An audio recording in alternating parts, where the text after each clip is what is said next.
आज का हमारा टॉपिक है शेयर। आज हम जानेंगे शेयर क्या होता है। शेयर जो है एक कंपनी की जो कैपिटल होती है, उस कैपिटल को जो है अलग अलग पार्ट में छोटे छोटे हिस्सों में बांट दिया जाता है। तो एक जो छोटा हिस्सा होता है उसका एक यूनिट जो होती है वो शेयर कहलाती है। सपोज करिए, जैसे मान लीजिए किसी कंपनी की कैपिटल है 1 लाख रुपए। 1 लाख रुपए कैपिटल है। अब इस कैपिटल को जो है हमने 10,000 पार्ट में बांट रखा है। तो 10,000 जो है हमारे छोटे छोटे टुकड़े हो गए जो है उसके कैपिटल के। उसका जो एक पार्ट है वो कितने का है? 10 रुपये का। तो ये जो हमारा 10 रुपये का पार्ट है ये हमारा क्या कहलाता है? शेयर। तो हम कह सकते हैं इस कंपनी में 10,000 शेयर है। जिस मान लीजिए मोहन ने इस कंपनी में 1,000 रुपये की कैपिटल लगाई हुई है, 1,000 की। तो 1,000 की कैपिटल का मतलब हो गया मोहन के पास कितने शेयर हुए? Number of share. हम इस अमाउंट को 10 से डिवाइड कर देंगे। तो 10 से डिवाइड किया तो मोहन के पास 1,000 शेयर है।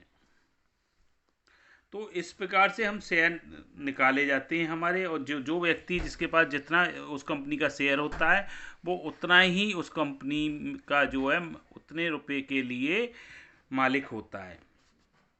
अब शेयर कैपिटल, हमारी जो शेयर कैपिटल होती है वो कई प्रकार की होती है। Number 1, authorise capital. Authorise capital में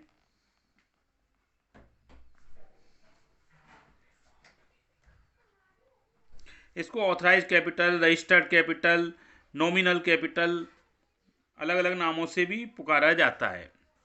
हिंदी में बोलते हैं इसको अधिकृत।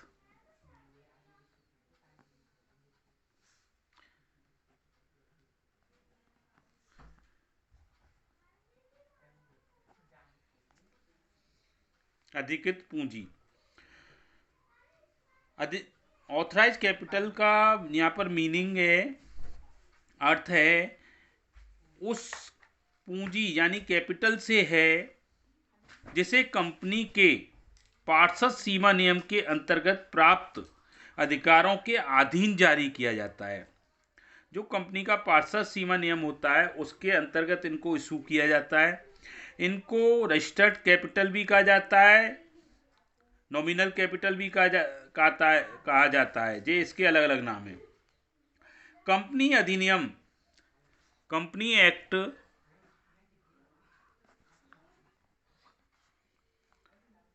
2013 अंडर सेक्शन 28 के अकॉर्डिंग के अनुसार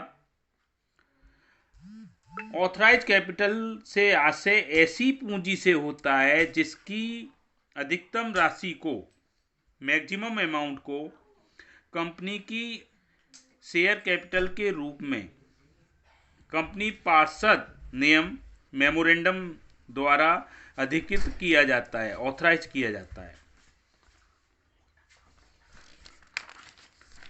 इसके बाद आती है इसकी issued capital. Number 2, issued share capital.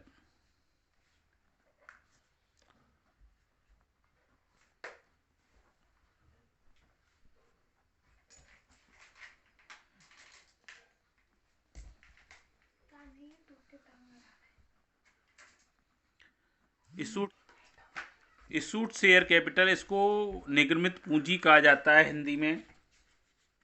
Authorise capital का वह भाग, वो पार्ट जो डायरेक्टर मंडल द्वारा, बोर्ड ऑफ डायरेक्टर्स के द्वारा जनता को इशू किया जाता है, बेचा जाता है, वो हमारी इशूड शेयर कैपिटल कहलाती है।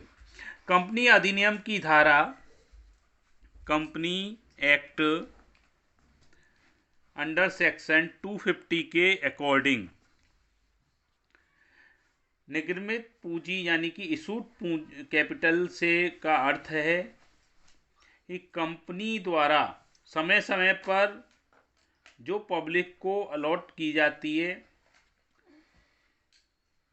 आवंटन हेतु इशू की जाती है, वो हमारी इशूड कैपिटल कहलाती है। Number 3, unissued capital.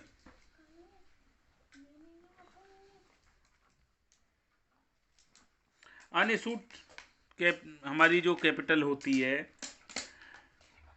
ये ऑथराइज कैपिटल का वो पार्ट होता है जो जनता को इशू और अलॉट नहीं किया जाता है, वो अनइशूड शेयर कैपिटल कहलाती है। नंबर 4, सब्सक्राइब्ड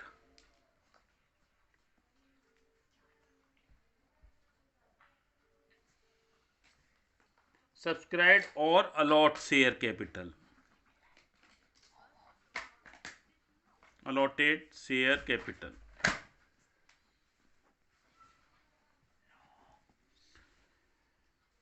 इशूड कैपिटल का वह भाग जो जनता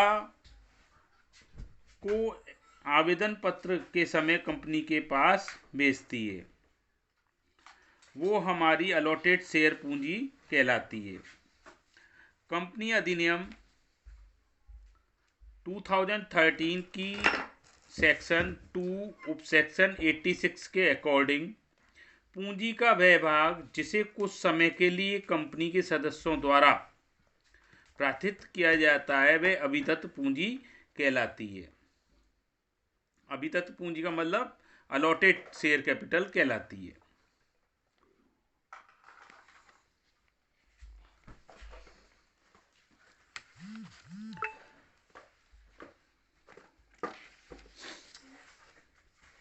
हम शेयरों को दो प्रकार से इशू कर सकते हैं। एक,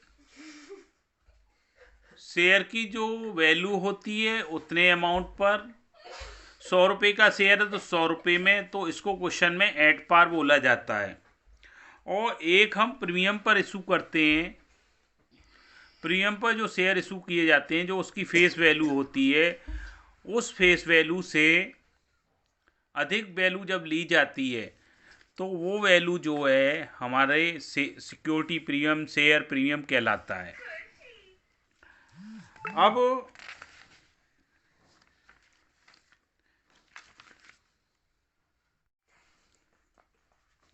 जब हम पब्लिक को शेयर इशू करते हैं, जब शेयर इशू होते हैं तो अलग अलग पार्ट में भी हम पब्लिक से पैसा मांगते हैं। एप्लीकेशन हुआ, अलॉटमेंट हुआ, फर्स्ट कॉल हुआ, सेकंड कॉल हुआ। तो ऐसी कंडीशन में हम उसकी कंपनी जो है अपने यहाँ पर जनरल में एंट्री करती है। तो जब जनरल में एंट्री करती है तो उसकी अलग अलग एंट्रियाँ होती हैं। Number 1, when share application money,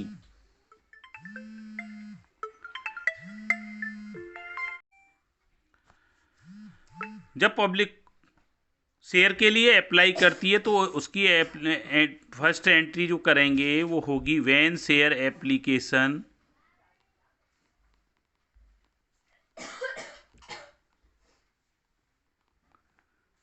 money received. Entry होगी bank account debit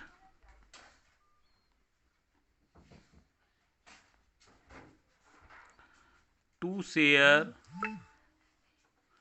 application account.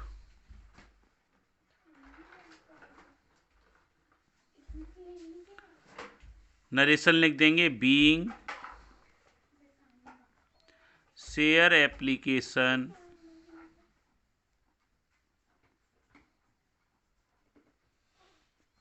Money received.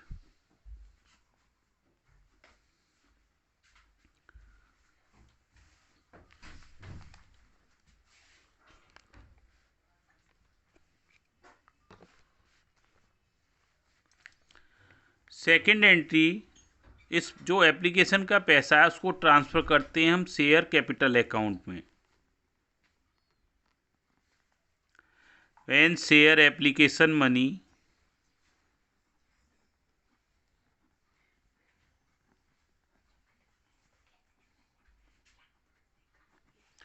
Transfer to share capital account.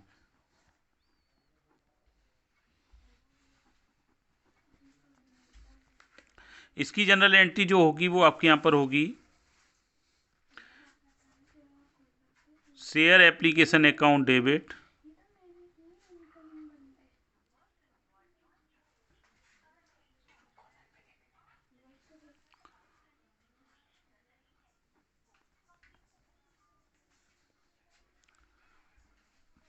To share capital account.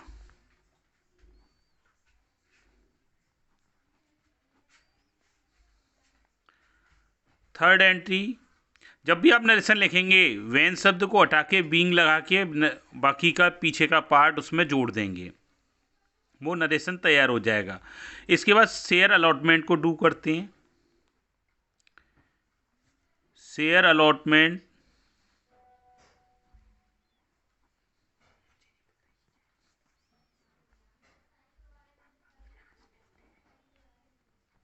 को मांगने पर शेयर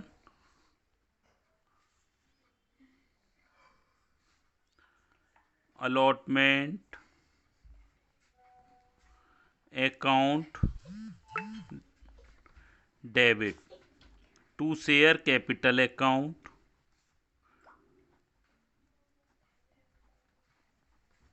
ये अलॉटमेंट मांगने की एंट्री हो गई बेटा। यदि हमने नॉर्मल मांगा है, इस पर कोई प्रीमियम नहीं है, तो ये वाली एंट्री कर देंगे। यदि share allotment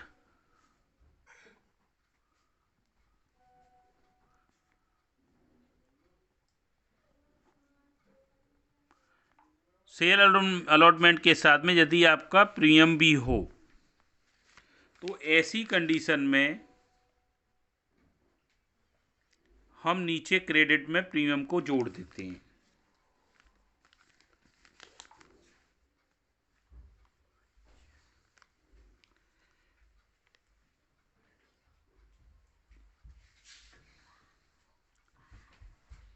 bank account debit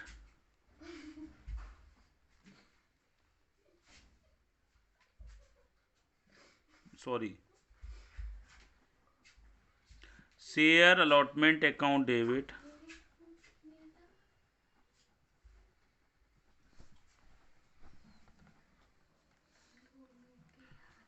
to share capital account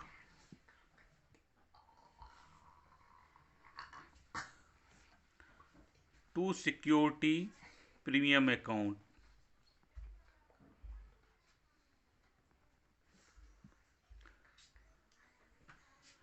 number 4, share allotment money received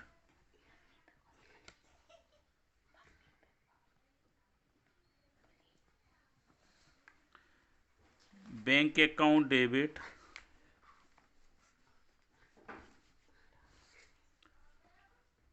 to share allotment account.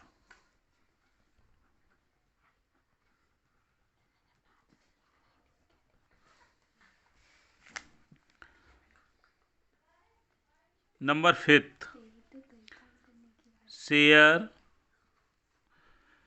Fifth में हम जब कॉल का पैसा मांगते हैं उसकी जनरल एंट्री करते हैं। Share first call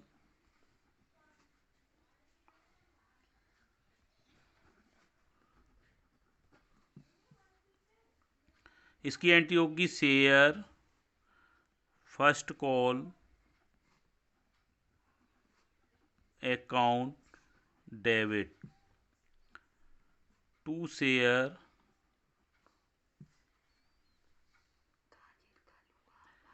capital account to share premium account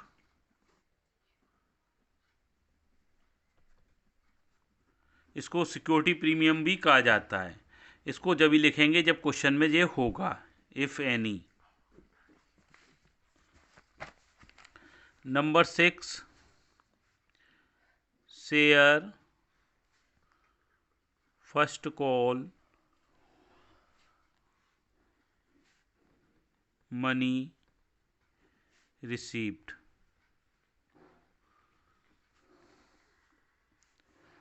इसकी एंट्री होगी bank account debit,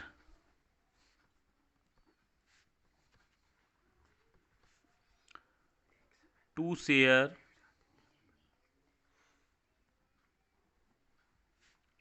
first call account. Number 7, जब आप सेकंड कॉल या फाइनल कॉल को मांगते हैं तो उसकी एंट्री की जाएगी share second and final call money due. Share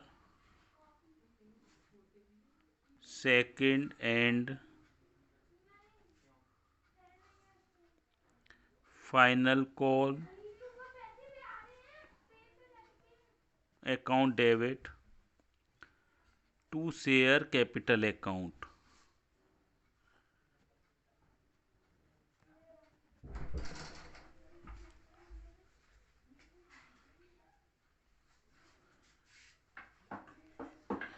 जब सेकंड एंड फाइनल कॉल का पैसा रिसीव होता है तो उसकी एंट्री करते हैं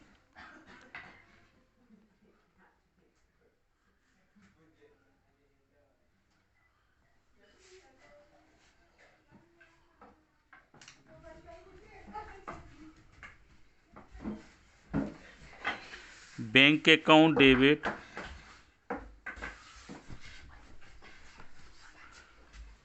to share final call account.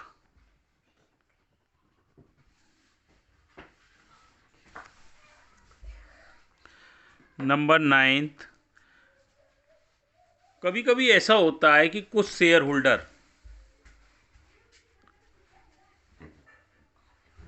Holder हमें allotment, first call, second call, final call, इनका पैसा यदि नहीं देते हैं, कोई ऐसा होता है कि अलॉटमेंट का भी नहीं देता है, फर्स्ट कॉल का भी नहीं देगा, सेकंड कॉल का भी नहीं देगा।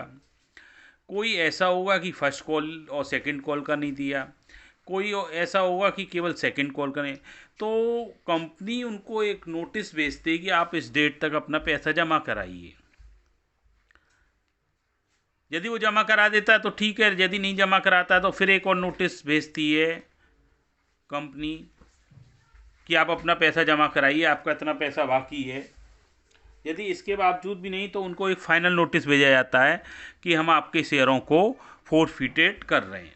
जब हम उनके शेयरों को हरण करते हैं, फोरफीचर करते हैं, तो उसकी जनरल एंट्री होगी जितना पैसा हमने मांगा है उतने पैसे से शेयर कैपिटल अकाउंट को हम डेबिट कर देते हैं।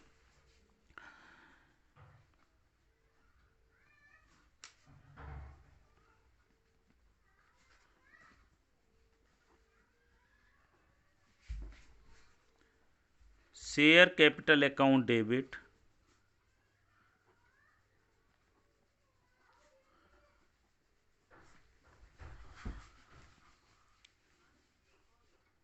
शेयर प्रीमियम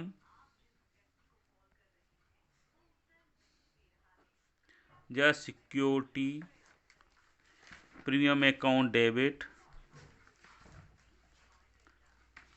सिक्योरिटी प्रीमियम को जब ही डेबिट करेंगे जब हमें नहीं मिला हो, नॉट रिसीव होगा, उसी कंडीशन में इसको डेबिट करेंगे, अन्यथा यदि मिल चुका है तो डेबिट नहीं करेंगे।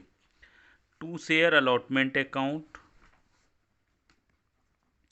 क्रेडिट में वो लिखा जाएंगे जो पैसा नहीं मिला है। यदि अलॉटमेंट नहीं निकला है तो टू शेयर अलॉटमेंट लिखेंगे, फर्स्ट कॉल नहीं मिली है तो फर्स्ट कॉल क्रेडिट हो जाएगी, फाइनल कॉल नहीं मिली है तो फाइनल कॉल। जो भी पैसा हमें नहीं मिलेगा उसी को हम यहाँ पर क्रेडिट में डालेंगे।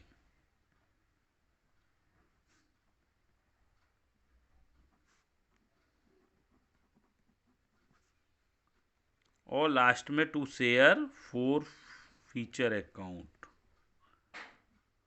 फॉरफिटेड अकाउंट, इसमें वो पैसा आता है जो मिल चुका होता है फॉरफिटेड में।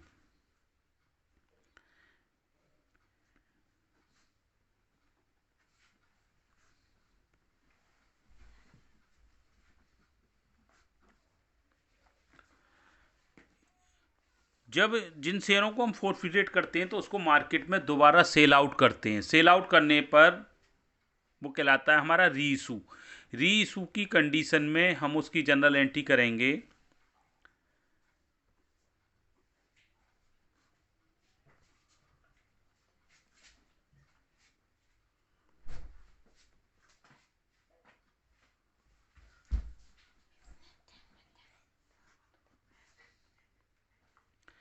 बैंक अकाउंट डेबिट,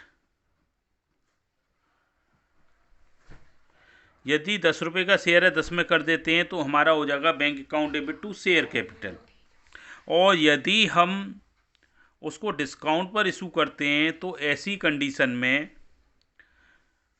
जो लॉस होगा उसको हम शेयर फोरफिटेड से डेबिट करते हैं। तो शेयर फोरफिटेड अकाउंट डेबिट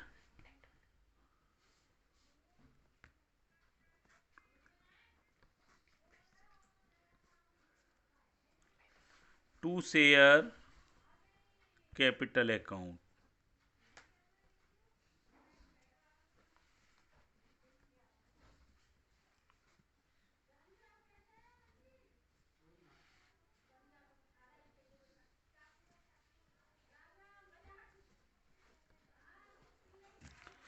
यदि हम शेयरों को प्रीमियम पर इशू करेंगे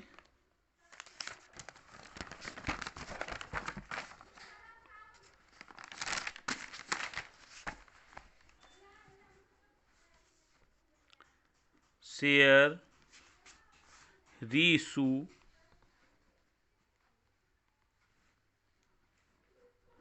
एट ए प्रीमियम, तो हमारी जनरल एंट्री होगी बैंक अकाउंट डेबिट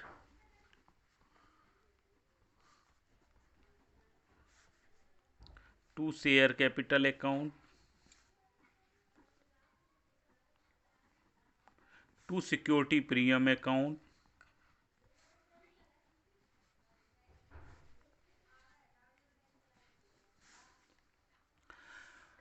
यदि फोरफिटेड अकाउंट में कोई पैसा बैलेंस होता है, शेष बचता है, तो ऐसी कंडीशन में हम उस पैसे को कैपिटल रिजर्व अकाउंट में ट्रांसफ़र कर देते हैं। 11th नंबर की entry, share forfeited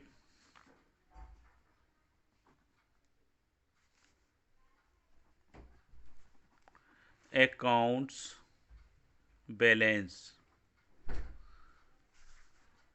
transferred to capital reserve account.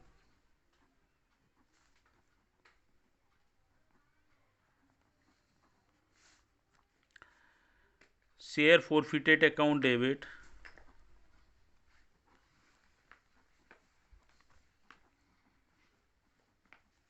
To capital reserve account.